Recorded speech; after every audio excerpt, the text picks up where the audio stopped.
Cette vidéo est sponsorisée par la SPA, WWF et les boucheries Roger. Aujourd'hui on se retrouve pour une petite vidéo sur Dick Wild qui vient de sortir sur PS4 il y a peu de temps, sachant que celui-ci était déjà disponible sur Oculus et HTC Vive, me semble-t-il, depuis quelques semaines, je crois, si je ne dis pas de bêtises. Il me semble depuis le 30 mars, que ce soit disponible sur PS4 depuis le 30 mars, mais je ne pense pas. Donc c'est un jeu de tir qui se joue au PS Move et qui a la particularité de prendre en compte le nouveau contrôleur pour PSVR qui est le M-Controller, donc qui est livré ou vendu en pack avec Farpoint, et donc ce sont pour l'instant les deux seuls jeux compatibles avec ce périphérique, sachant que le prochain jeu de zombie qui s'appelle Arizona, je ne sais plus quoi, qui sort en juin ou cet été, prendra aussi en compte ce contrôleur. Le seul petit détail qu'on peut souligner, c'est que ce jeu donc vous propose plusieurs types d'armes. Avec les PS Move par exemple, vous pouvez avoir 2 pistolets en main ou un fusil de chasse et un bouclier dans une autre main. Et lorsque vous sélectionnez l'M contrôleur, les armes sont différentes et changent. C'est-à-dire que vous aurez des armes en fait qui se tiennent à deux mains, donc comme des fusils de chasse, je crois, des mitrailleuses, des choses comme ça. Donc c'est plutôt sympathique d'avoir proposé ces deux alternatives en fonction des périphériques sélectionnés. Donc c'est un jeu de tir qui se déroule un petit peu dans un milieu un peu redneck, donc vous incarnez Dick Sauvage, Dick Wild, qui part pêcher sur son petit radeau et qui va devoir survivre à des vagues d'animaux sauvages. Donc ça va du crocodile aux poissons, à l'espadon, aux piranhas, aux moustiques, aux mouettes qui vous chient dessus. Qu'est-ce qu'on a d'autre comme truc?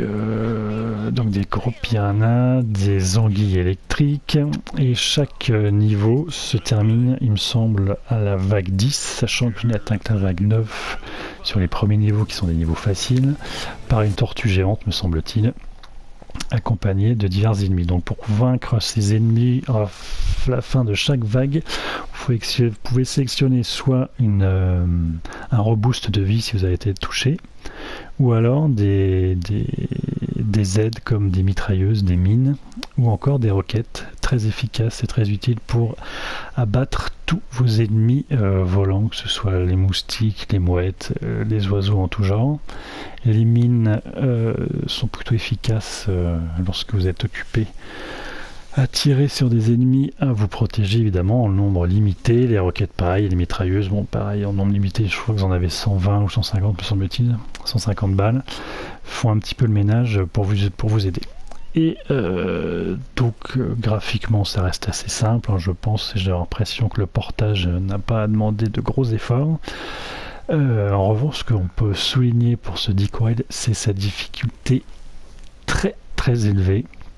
J'y ai joué pas plusieurs heures, mais bien 2-3 bonnes heures, et je peux vous assurer que le niveau de difficulté est démentiel.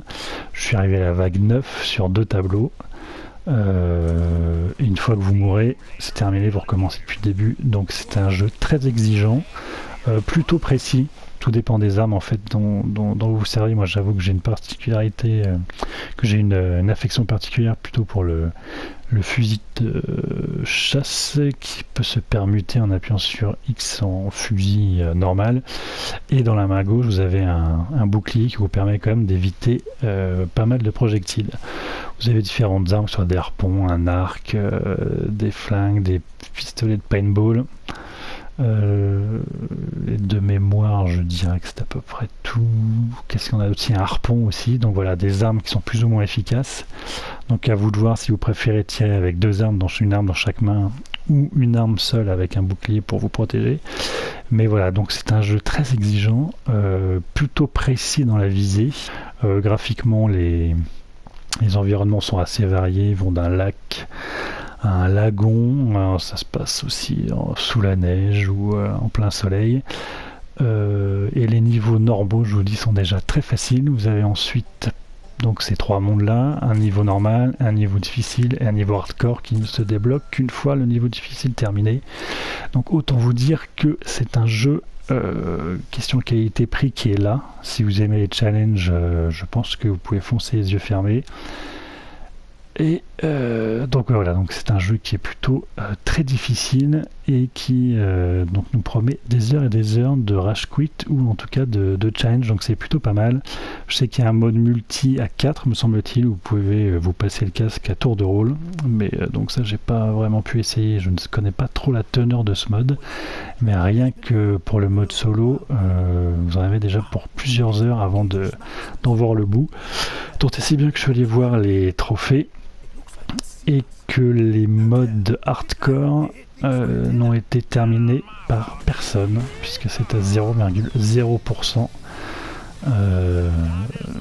de complétion, enfin de personne n'a réussi à finir pour l'instant ce jeu dans la difficulté la plus haute. Et le faible pourcentage et la connotation rare et très rare sur les trophées correspondent quasiment à tous les trophées. Donc voilà, donc pour vous dire que c'est un jeu particulièrement touchy, très dur, plutôt sympathique dans l'ensemble. Voilà, c'est le genre de jeu auquel vous a donné plusieurs minutes, un quart d'heure, une demi-heure après une bonne journée de boulot, histoire de vous détendre un peu. Mais voilà, donc si vous imaginiez un challenge facile, détrompez-vous. C'est un jeu très exigeant, n'en demeure pas moins sympathique, sachant que l'un de ses gros avantages, c'est quand même et tout de même de pouvoir prendre en considération l'M controller, qui pour l'instant n'était dédié qu'à 4Point. Voilà, bah écoutez, c'était un petit tour rapide de ce petit jeu qui, je crois de mémoire, est à 14,99. Me semble-t-il, je pense pas à 19,99, je pense pas que je le rachetais à ce prix-là, mais il me semble 14,99. Entièrement en anglais, pas de sous-titres, mais bon, en même temps, voilà, il suffit juste de tirer sur tout ce qui bouge. L'ambiance musicale est sympathique, même si c'est un petit peu redondante, mais on est bien dans l'esprit redneck américain, gros bourrin. Donc voilà, si vous aimez les animaux, ne l'achetez pas, hein, car c'est quand même une grosse boucherie, une bonne tuerie, même si je vous rassure, les animaux se vengent pas mal, puisque vous passerez plus de temps à crever qu'à buter et éradiquer des espèces diverses et variées. Voilà, donc écoutez, c'était un petit tour rapide de ce Dick Wild. Peut-être que cela vous aura donné envie d'y jouer, mais voilà, sachez que c'est un jeu très difficile, très physique. Je vous conseille de jouer debout afin de pouvoir éviter facilement tous les objectifs, de pouvoir balayer assez efficacement l'ensemble du terrain de jeu qui s'offre à vous et devant vous. Donc voilà, c'est un jeu exigeant, assez physique et voilà, et particulièrement dur. Donc si vous aimez les challenges et que vous êtes en mal de jeu PSVR, je ne peux que vous le conseiller. En revanche, si vous n'êtes pas patient et que vous n'avez pas envie de perdre du temps ou de vous énerver devant votre console, je vous le déconseille fortement, ou alors à très petit prix. Voilà, bah écoutez, je vous dis tous à très bientôt pour une prochaine vidéo. Salut les mecs, ciao ciao.